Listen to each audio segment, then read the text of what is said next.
ఇది కేవలం సమాచారంగా మాత్రమే భావించండి. వైద్య నిపుణులను సంప్రదించండి. ఎండలు జాగ్రత్తగా ఉండాలి అని వాతావరణ శాఖ అధికారులు హెచ్చరిస్తున్నారు. ఇటు మీరు డాక్టర్లు కూడా తగిన జాగ్రత్తలు తీసుకోవాలని చెప్తున్నారు. సో, ఫస్ట్ ప్రికాషన్స్ ఏం తీసుకోవాలి సార్? సో, మనం చిన్నవాళ్ళ నుంచి మొదలుపెడితే పీడియాట్రిక్ ఏజ్ గ్రూప్‌లో చాలా కామన్‌గా చూసేదేంటంటే, గ్యాస్ట్రోఇంటెస్టైనల్ ఇన్ఫెక్షన్స్, వాటర్ కంటామినేషన్ వల్ల చాలా కామన్‌గా మనకు ఇంటెస్టైనల్ ఇన్ఫెక్షన్స్ అనేవి కామన్‌గా చూస్తుంటాం. వామిటింగ్స్, లూజ్ మోషన్స్ లాంటివి ఉంటాయి. సో, ఇలాంటివి ప్రివెంట్ చేయడానికి మనం ఏంటంటే, వాటర్ ఏమన్నా కానీ ఇంటి నుంచి క్యారీ చేసినయి లేదా బాయిల్ చేసి కూల్ చేసిన వాటర్ వాడడం బెటర్. అండ్ డైట్ పరంగా చూసుకుంటే బయట ఫుడ్ తినడం కంటే కూడా ఇంట్లో కుక్ చేసిన ఫుడ్ తీసుకోవడం బెటర్. ఆయిలీ ఫుడ్స్ అవాయిడ్ చేయాలి. అండ్ ఫ్రూట్స్ కూడా ఎక్కువ కన్జంప్షన్ ఎక్కువ ఇంటేక్ ఎక్కువ ఉండాలి. ఎస్పెషల్లీ వాటర్ మిలన్ లాంటివి తీసుకుంటే వాటరీ కంటెంట్ ఎక్కువ ఉంటుంది కాబట్టి it will keep you hydrated. Coconut water కూడా మరీ ఎక్కువ కాకుండా వన్స్ ఇన్ 3-4 డేస్, వీక్‌కి ఒకసారో, వీక్‌కి 2 సార్లు ఇచ్చినా పర్వాలేదు. కోకోనట్ వాటర్ కంటే కూడా ప్లెయిన్ వాటరే గానీ, బటర్ మిల్కే గానీ ఎంకరేజ్ చేస్తే బెటర్. కామ్ కామన్‌గా మనము ఇంటెస్టైనల్ ఇన్ఫెక్షన్సే ఎక్కువగా చూస్తుంటాం పీడియాట్రిక్ ఏజ్ గ్రూప్‌లో. ఇలాంటి ఇష్యూస్ మనం టాకిల్ చేసినట్టయితే గనక మనం చాలా మటుకు ఇన్ఫెక్షన్స్ అనేవి ప్రివెంట్ చేయగలుగుతాం చిన్న పిల్లల్లో చూస్తే. అండ్ అడల్ట్స్‌లో కూడా కామన్‌గా ఇవే చూస్తూ ఉంటాం. కాకపోతే ఏంటంటే హీట్ స్ట్రోక్ అనేది మాత్రం కొద్దిగా ఎక్కువగా చూస్తూ ఉంటాము. హీట్ స్ట్రోక్ అనేది ఏంటంటే మన బాడీ టెంపరేచర్ అబ్నార్మల్‌గా పెరిగిపోతుంది. 104 డిగ్రీ ఫారెన్‌హీట్ వరకు వెళ్తూ ఉంటుంది.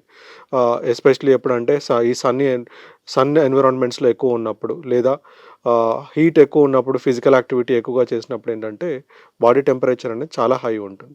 ఇలాంటివి ప్రివెంట్ చేయడానికి మనం లాట్ ఆఫ్ మెజర్స్ తీసుకోవాలి. సో, ఒకటి, ఎల్డర్లీ ఏజ్ వాళ్ళు మనం టైమింగ్స్ పరంగానే బయటికెళ్ళాలి. ఎయిదర్ ఎర్లీగా బయటికెళ్ళడమో లేదా ఈవినింగ్ వన్స్ సన్‌సెట్ అయిన తర్వాతనే బయటికెళ్ళడం బెటర్. తర్వాత హైడ్రేషన్, ఎప్పుడు ఇంటి నుంచి బయటికెళ్ళినా గానీ వాటర్ బాటిల్ క్యారీ చేయడము అండ్ దట్ టూ ఆహ్, ఇన్ హీట్ చేసి కూల్ చేసిన వాటర్ అయితేనే బెటర్. ఎందుకంటే నేను చెప్పినట్టు వాటర్‌తోని కామన్‌గా ఇన్ఫెక్షన్స్ వస్తాయి కాబట్టి వాటర్ కూడా చాలా జాగ్రత్తగా వాడాలి. తర్వాత ఫుడ్ కూడా ఆహ్, టైమ్‌లీ ఫుడ్ తీసుకోవాలి. And hydration is a main important thing which to be noted అన్నమాట. డాక్టర్ గారు, ఇప్పుడు ఎండలు ఎక్కువున్నాయని చెప్పేసి కూల్ డ్రింక్స్ ఎక్కువ తాగుతూ ఉంటారు. ఐస్ క్రీమ్స్ ఎక్కువ తింటూ ఉంటారు. సో, దానివల్ల ఎలాంటి ప్రభావం పడుతుందంటారు? సో, ఈ cool drinks and ice creams తినడం మూలంగా ఏంటంటే ఎస్పెషల్లీ ఎల్డర్స్‌లో చూస్తే మనకు డయాబెటిస్ ఉన్నవాళ్ళు వాళ్ళ షుగర్స్ పెరిగే ఛాన్సెస్ ఉంటాయి. సో, వాళ్ళకు కంప్లీట్‌గా అవాయిడ్ చేయాలి. కూల్ డ్రింక్స్ కంటే వాటర్ లేదు అట్ రూమ్ టెంపరేచర్ కంటే కొంచెము లో ఉన్నా పర్వాలేదు. మరీ కూల్‌గా తీసుకోకూడదు. తీసుకుంటే రెస్పిరేటరీ ఇన్ఫెక్షన్స్ వచ్చే ఛాన్సెస్ ఉంటాయి. తర్వాత చిన్న పిల్లల్లో అయితే మళ్ళీ రెస్పిరేటరీ ఇన్ఫెక్షన్స్, నిమోనియా లాంటివి వచ్చే ఛాన్సెస్ కూడా ఉంటాయి. అండ్ ఐస్ క్రీమ్స్ లాంటివి తీసుకుంటే ఏంటంటే మనకు కార్బోహైడ్రేట్ ఇంటేక్ ఎక్కువ అయిపోయి ఒబేసిటీ కాజ్ చేసే ఛాన్సెస్ కూడా ఉంటాయి.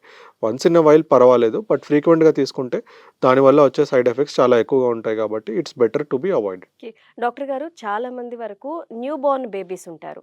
సో, వాళ్ళకి కొంతమంది అయితే చిన్నప్పుడైతే ఉయ్యాల్లో వేసి పడుకోవడం అలా చేస్తారు. ఇప్పుడేంటంటే డైరెక్ట్ ఏసీ ఆన్ చేసి పెట్టేస్తుంటారు కదా! సో, అలాంటి న్యూ బోర్న్ బేబీస్‌కి అస్తమానం ఏసీలో ఉంచడం ఎంతవరకు కరెక్ట్ అంటారు? ఏసీలో అంటే మన టెంపరేచర్స్ 24, 25 గనుక మెయింటైన్ చేసినట్టయితే పర్వాలేదు. కంప్లీట్‌గా ఏసీ ఎన్విరాన్మెంట్‌లో డైరెక్ట్ బ్లోవర్ కింద కన్నా బ్ల ప పడ్ పడుకోబెట్టొద్దు. అలా పడుకోబెట్టినట్టయితే ఏంటంటే ఆహ్, మైక్రోబ్స్‌తోని ఇన్ఫెక్షన్ అయ్యి నిమోనియా లాంటివి వచ్చే ఛాన్సెస్ ఉంటాయి. సో, బ్లోవర్ నుంచి దూరంగా ఉండడం బెటర్. డైరెక్ట్‌గా బ్లోవర్ పెట్టకుండా టెంపరేచర్ 24-25 మెయింటైన్ చేసినట్టయితే బెటర్. మరీ లో ఉంటే కూడా వాళ్ళకు అంత కోల్డ్ ఇంటాలరెన్స్ ఉండే ఛాన్సెస్ ఉంటాయి. సో, డెవలప్‌మెంట్ అనేది ఎఫెక్ట్ అయ్యే ఛాన్సెస్ ఉంటుంది. డాక్టర్ గారు, ఈ ఎండలకి స్కిన్ కేర్ గూడా కొంచెం మనకి చాలా ఇంపార్టెంట్ కదా డాక్టర్ గారు.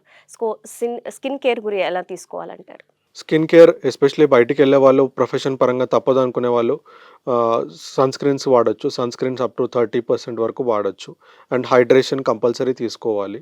అండ్ కొంతమంది ఎల్డర్లీ వాళ్ళు బీపీ టాబ్లెట్స్ వాడేవాళ్ళు. కొంతమంది ఎలాగంటే డయూరెటిక్స్ అని పెడతాం. వాటర్ డ్రైన్ అవుతుంది. సో, వాళ్ళేంటంటే ఎక్సెసివ్ కేర్ తీసుకోవాలి. వాటర్ ఎక్కువ తీసుకోవాలి. అండ్ కొంతమందికేంటంటే కిడ్నీ స్టోన్స్ లాంటివి ఉంటాయి. సో, వాళ్ళకి కూడా ఇంక్రీజ్డ్ వాటర్ ఇంటేక్ మెయింటైన్ చేసినట్టయితే గనక ఇవన్నీ ప్రాబ్లమ్స్ అనేవి గనుక మనం ప్రివెంట్ చేయగలుగుతాం. సో, సమ్మర్‌లో మనం కామన్‌గా చూసేది కిడ్నీ స్టోన్స్ కూడా చూస్తూ ఉంటాం. That is because of lack of hydration. సరిగ్గా వాటర్ తీసుకోకపోవడంతోని ఇలాంటి ప్రాబ్లమ్స్ వస్తాయి కాబట్టి కంపల్సరీ వాటర్ ఇంటేక్ అనేది ఖచ్చితంగా మెయింటైన్ చేయాలి.